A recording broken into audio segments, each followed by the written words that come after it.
Welcome to the Deep Dive, the place we take the most complex and detailed research and turn it into the knowledge you need. Hello. Today, we are charting probably the most rapid, the most intensive, and really the most consequential journey any of us ever make. It has to be. We're talking about the 9 months from a single fertilized cell, a zygote, all the way to a complex, fully formed newborn. And it's so much more than just a logistical feat. It's really a biological tightrope walk. Yeah, that's a good way to put it. You've shared this really comprehensive collection of sources with me. They detail prenatal growth, the astonishing complexity of how the brain is built, the mechanics of birth itself. And the risks, the really serious risks that, if they happen, can determine lifelong outcomes. Exactly. So our mission for you today is to distill those key milestones, those vulnerabilities, and give you a deep understanding of what it actually takes to succeed in this very first stage of life. Okay, let's unpack this. And I think we have to start right at the very beginning because the stakes are, well, they're established immediately. They really are.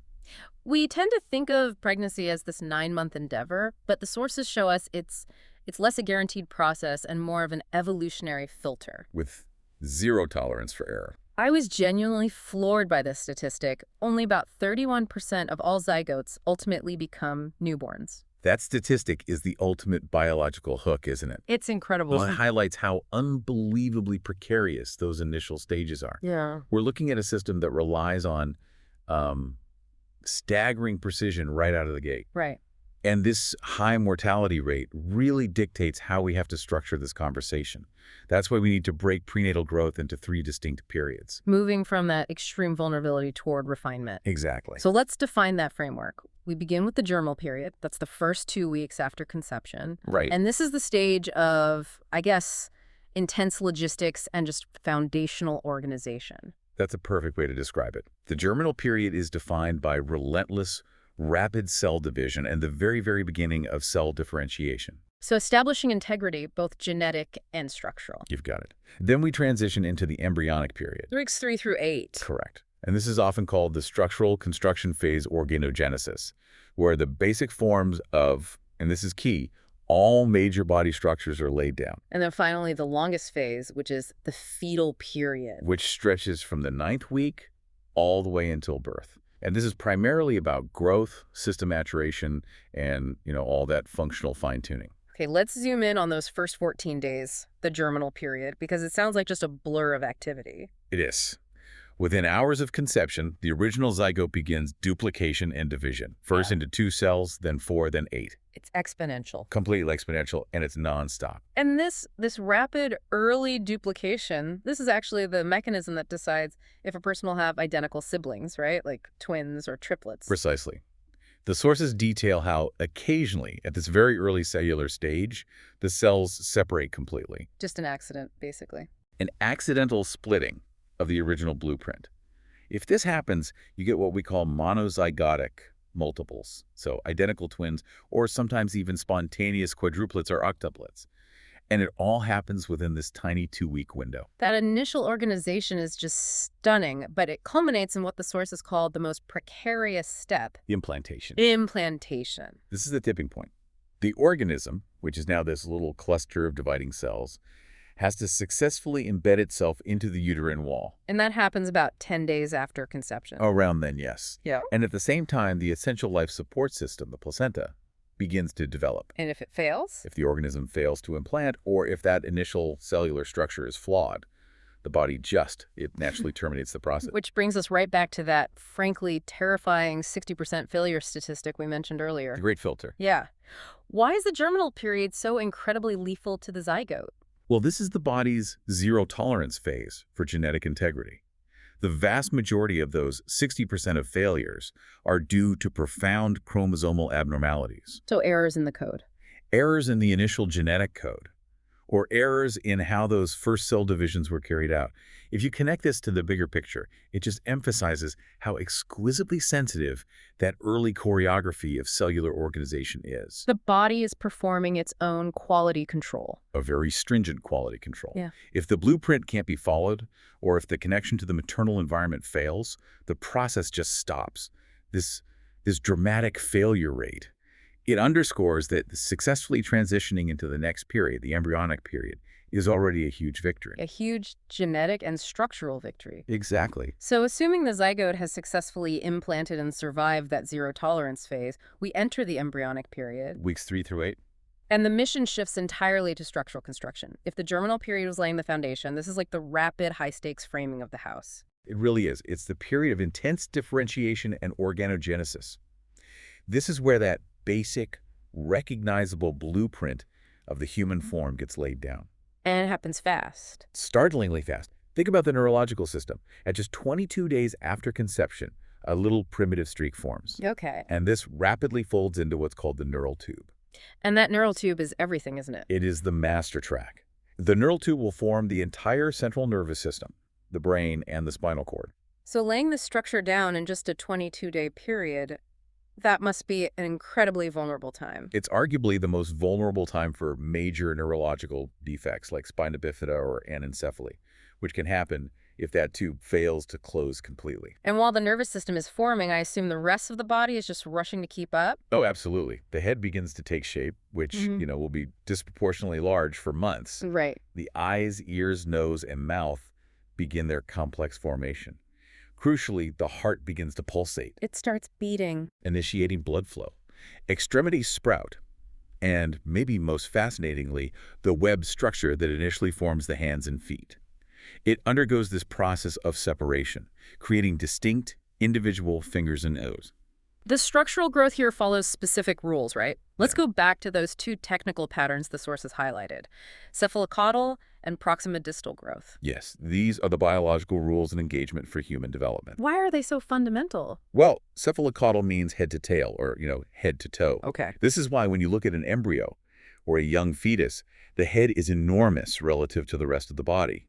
Development prioritizes the most complex system, the brain, and then it just proceeds downward. Shoulders and trunk develop before the pelvis and legs. And proximodistal is the other rule, working from the center outward. Exactly, near to far. Development starts at the central axis. So the internal organs, the spinal column, they develop first. Then the upper arms develop before the forearms. And forearms before hands and hands before fingers. You've got it. This pattern ensures that the most essential internal systems and structural supports are prioritized before the extremities get fine-tuned. It really shows the structural logic behind it all. And even at this microscopic scale, the structures for sexual differentiation are already there. Yes, the tiny gonad is initially what we call bipotential. It's an intersex structure. Meaning it could go either way. Right. Both potential male structures, the Wolffian ducts, and potential female structures, the Mullerian ducts, are present. The path that gets taken is determined shortly after this period by specific hormonal and genetic triggers. But despite all this miraculous construction, the embryonic period has its own enormous risks. There is a 20% spontaneous abortion rate. Yeah. Following that loss in the germinal period, about 1 in 5 successfully implanted embryos are spontaneously aborted. And again, is this mostly chromosomal abnormalities? Largely, yes. Or profound structural errors that just make the developing organism non-viable. This period, weeks 3 through 8, is also when the embryo is most susceptible to external teratogens. The poisons we'll talk about later. Right, because the basic structures are being laid down. Yeah. So disrupting development here means you're disrupting the core foundation of a limb or an eye or the heart itself. And here's where it gets really interesting for me, just trying to visualize the physical scale of all this complexity. The scale is what really emphasizes the paradox of speed and precision. Yeah. At 4 weeks, the embryo is barely 1/8 of an inch long, smaller than a grain of rice, but the head shape is already distinct. That's incredible. And then by 7 weeks, just 3 weeks later, the organism is still less than 1 inch long. But now, the heart is pumping, the eyes are forming, the digestive system is visible, and the separation of the toes is already underway. It's an almost unimaginable burst of differentiation. It is. So as the 8th week closes, the blueprint is complete, the risk of spontaneous abortion starts to drop, and the organism gets a new name. It transitions from an embryo to a fetus. At the 9th week. Right. And that signals that the focus is shifting entirely from architecture to, well, massive growth and system optimization. So the fetal period, which lasts for about 6.5 months, is all about stress testing and optimization.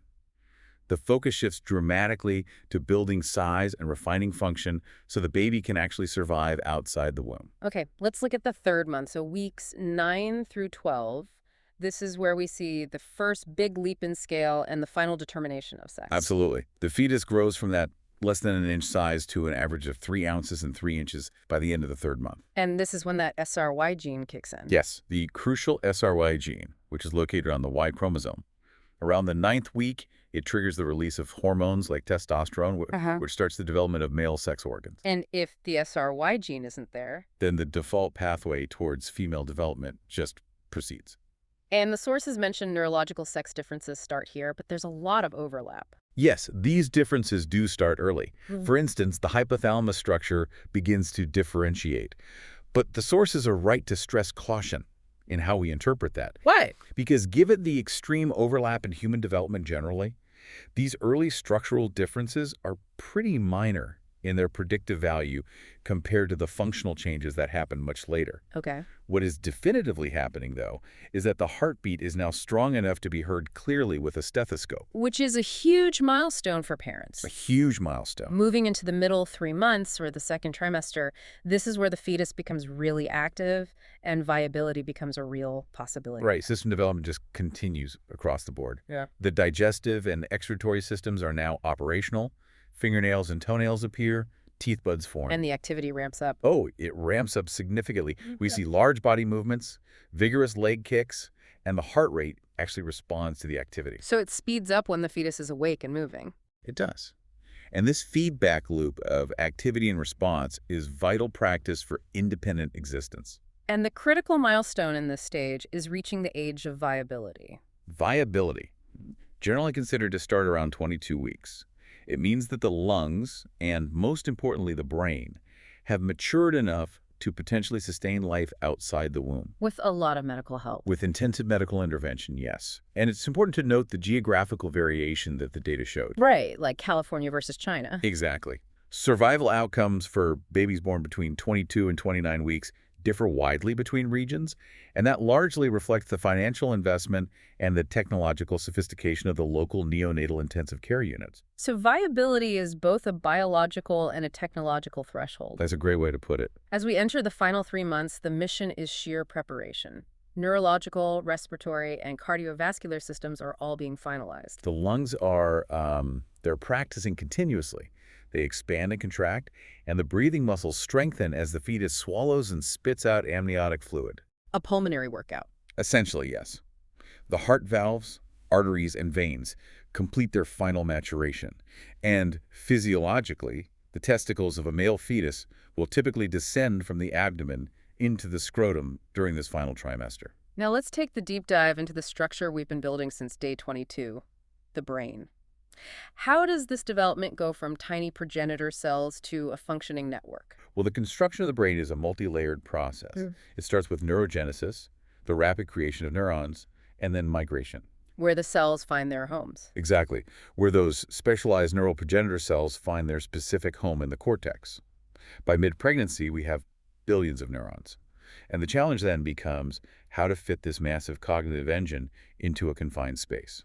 And that's where the folding comes in. That's one of the most distinctive features of the human brain, visually. Right. The human brain is essentially too large for the skull, so it has to fold in on itself. These ridges and depressions, the gyri and sulci, are created to massively increase the surface area of the cortex. But which allows for more complex processing. Far more complex processing capabilities. By mid-pregnancy, the basic cortex layers are produced, and the synchronized connections between different brain parts, from the hindbrain to the forebrain, start to link up. This is the structural foundation for conscious thought. What's fascinating here is the shift in focus during the final 3 months. If the first 6 months were all structural. The last 3 are dedicated to environmental influence.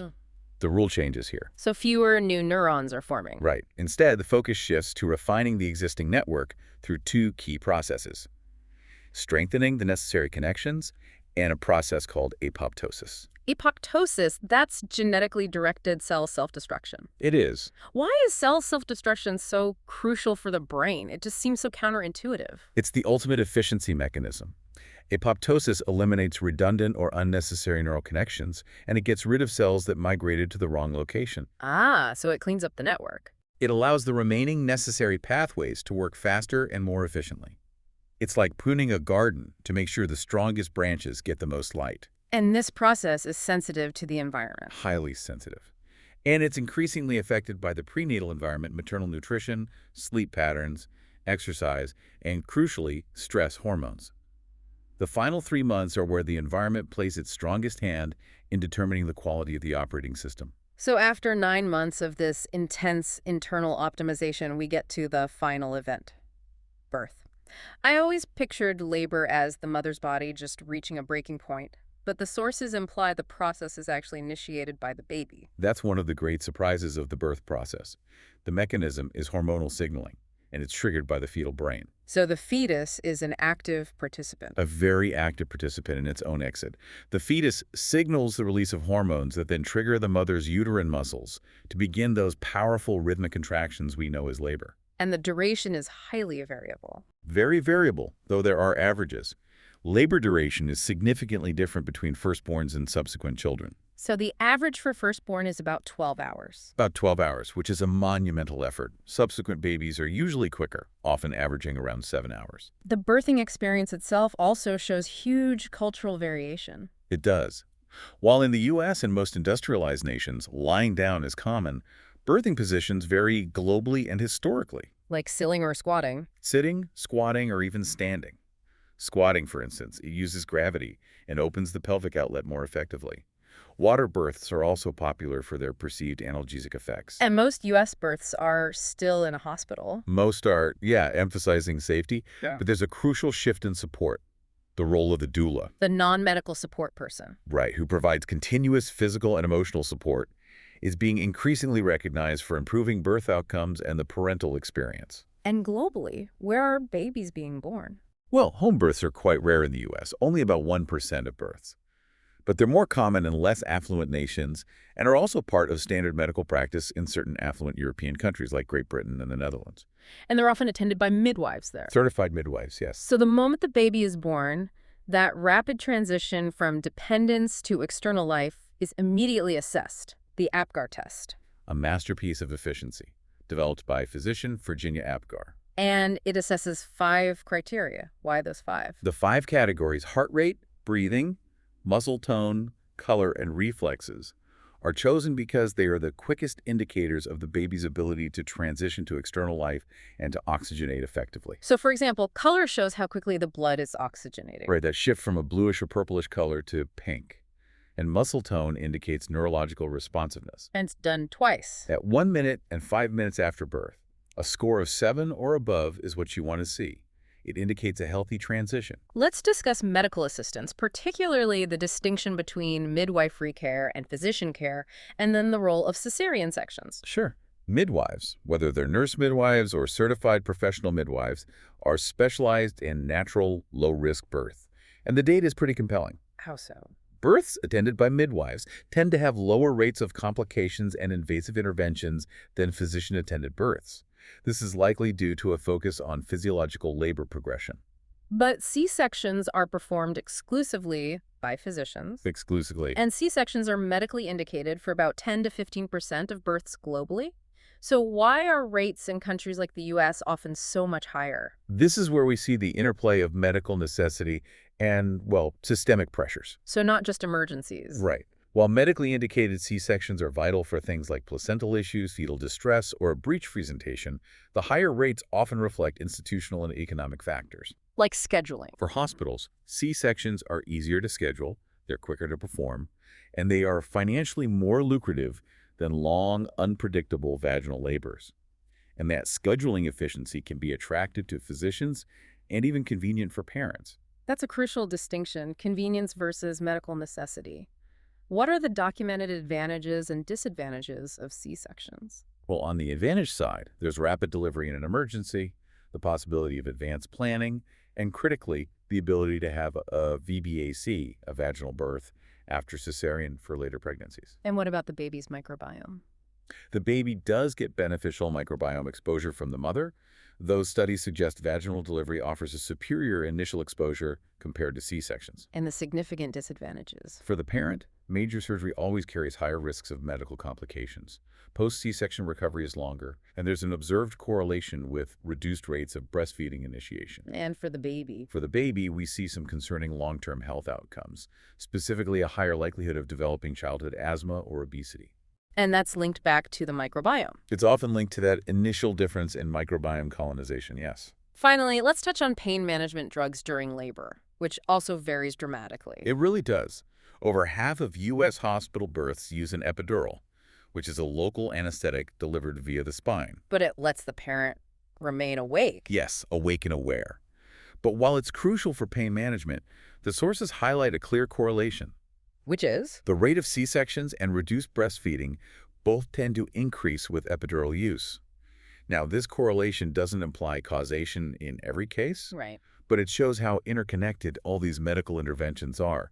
The use of opioids also varies dramatically, just reflecting different cultural and medical attitudes toward pain and intervention during birth. Okay, so if the embryonic period was the first critical period of vulnerability, the rest of pregnancy is defined by the ongoing threat of teratogens. Those environmental poisons, yes. Let's formally define them. A prenatal teratogen is any agent or condition. It could be a drug, a virus, a pollutant, severe malnutrition, or maternal stress that can disrupt normal development. And that leads to congenital disabilities or complications. Exactly. When a fetus is exposed, complications like cerebral palsy or anoxia, a lack of oxygen, become more likely. And the outcome often depends on that specific teratogen interacting with the baby's genetic profile and the timing of the exposure. The harm isn't guaranteed, though. The sources provide 3 factors that can limit the damage. Right. First is timing. Some teratogens only cause damage during a critical period when a specific system or structure is being formed. Like the neural tube. Exactly. And this is vital because many of these critical periods happen before a person even knows they're pregnant. Which is why planning a pregnancy is so crucial. It is. Exposure to known toxins like high levels of alcohol or cigarette smoke early on can have maximal impact. The second factor is dose, which relates to the threshold effect. The threshold effect suggests that certain agents are relatively harmless until the exposure reaches a specific level or threshold. But it's not just about quantity. It's nuanced. The classic example is fetal alcohol syndrome, or FAS. While heavy drinking is the primary cause, the sources note that FAS is often more severe when the mother is also poorly nourished and smokes cigarettes. These factors lower the tolerable threshold. So a dose that might be manageable for one fetus could cause severe damage to another. Precisely. And finally, genes determine innate vulnerability. How so? The genetic makeup of both the fetus and the carrying parent influences susceptibility. We see clear genetic links. Male fetuses, for example, are inherently more susceptible to harm from teratogens. And they're more often spontaneously aborted or stillborn. Correct. A specific genetic example is a maternal allele that impairs how the body processes folic acid. This is strongly linked to neural tube defects like spina bifida, and is more common in certain ethnic groups like Irish, English, and Egyptian populations. When we look at common substances, the list of potential teratogens is, well, it's quite long. It spans a wide range. It includes some unregulated herbal products and various over-the-counter drugs that carry warnings for pregnancy. Then you have the recreational substances, cigarettes, which reduce oxygen supply, alcohol, marijuana, and the crisis-level threat posed by opioids. And environmental pollutants. Yes, things like the pesticide chlorpyrifos, which has been flagged as a neurotoxin. And then there are the behavioral teratogens, the invisible damage. This is maybe the most difficult form of damage to track because the effects are not evident externally. It affects function, not form. Right. It affects what a person does, their cognitive and emotional function, not how they look. Prenatal exposure to certain toxins might lead to long-term issues like hyperactivity, profound dyslexia, or even an increased predisposition for schizophrenia. And the effects show up years later. Sometimes years or even decades after birth. And the sources raise a critical point that the long-term effects of modern environmental stresses, including the impact of major viral exposures like COVID-19, may not be fully known until this affected generation reaches adulthood. Let's transition now to a critical clinical indicator of prenatal risk. Low birth weight, or LBW. We need to define the terms here clearly. Yes, the definitions are vital. Low birth weight, LBW, is a baby weighing under 5.5 pounds. Very low birth weight, BLBW, is under 3.3 pounds, and extremely low birth weight, ELBW, is under 2.2 pounds. But those weights don't tell the whole story. We have to distinguish why the baby is small. That's the difference between preterm and small for gestational age. Critical distinction. It is. A preterm baby is small because it was born too early before 37 weeks gestation. But a small for gestational age, SGA baby, is small even compared to other babies of the same gestational age. So an SGA baby indicates a more worrying problem, Exactly. The SGA label implies growth restriction in utero. meaning the fetus was failing to develop properly inside the womb. Right, due to factors like placental malfunction, chronic malnutrition, or significant teratogen exposure. A preterm baby may just need to finish developing, but an SGA baby often needs intervention to address the developmental restriction that already happened. What are the main maternal and environmental factors driving LBW? They're numerous and interconnected.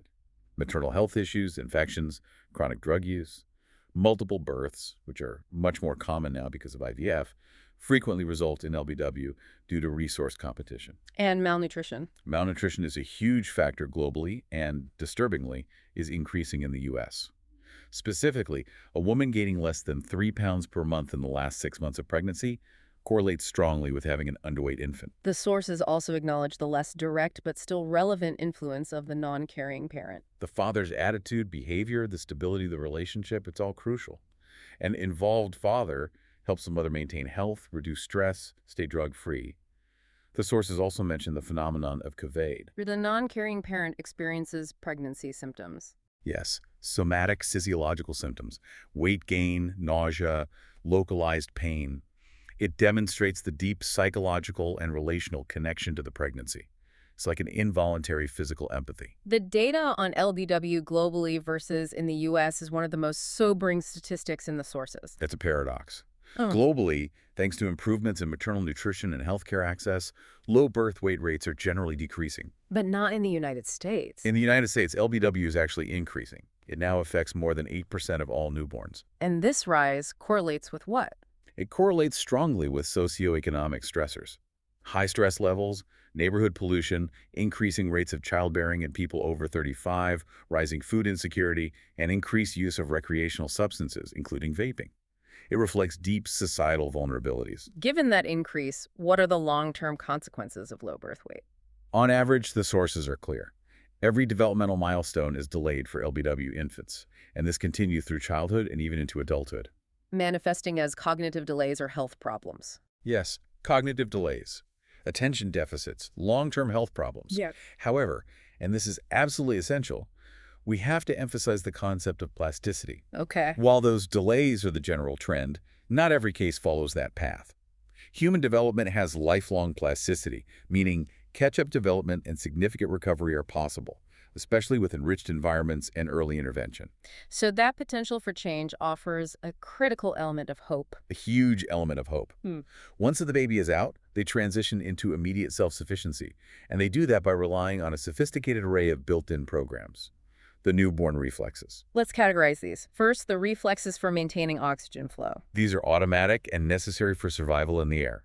Breathing, hiccuping to expel trapped air, and sneezing to clear nasal passages. Second, reflexes for regulating body temperature. Newborns are highly vulnerable to thermal changes, so their reflexes include crying and shivering to generate heat, tucking their legs close to their body to minimize exposed surface area. And pushing away blankets. Pushing against restraints or blankets to avoid overheating, yes. And the third essential category, managing feeding. These are the reflexes that ensure the baby gets food. So sucking, which is rhythmic and crucial, the rooting reflex. Turning the head when the cheek is stroked. Exactly, that's how they locate nourishment, and swallowing. Beyond survival, there are the reflexes that act as quick indicators of neurological health. Right. These show that the brain and body are communicating correctly. They include the Bavinski reflex, fanning out the toes when the sole of the foot is stroked. The stepping reflex. Yes, making stepping motions when held upright. The powerful palmar grasping reflex, tightly grasping any object placed in the hand.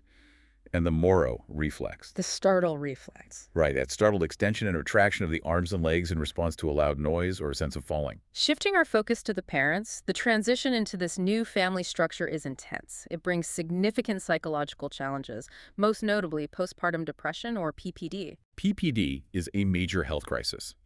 It affects between 8 and 15% of women, ranging from the common baby blues to severe postpartum psychosis. And that's probably an underestimate. It is likely underestimated, especially among populations with low socioeconomic status or in younger mothers. What are the primary drivers or contributing factors? The causes are complex. It involves rapid hormonal shifts post-delivery, severe sleep deprivation, and the abrupt emotional and practical complexity of infant care.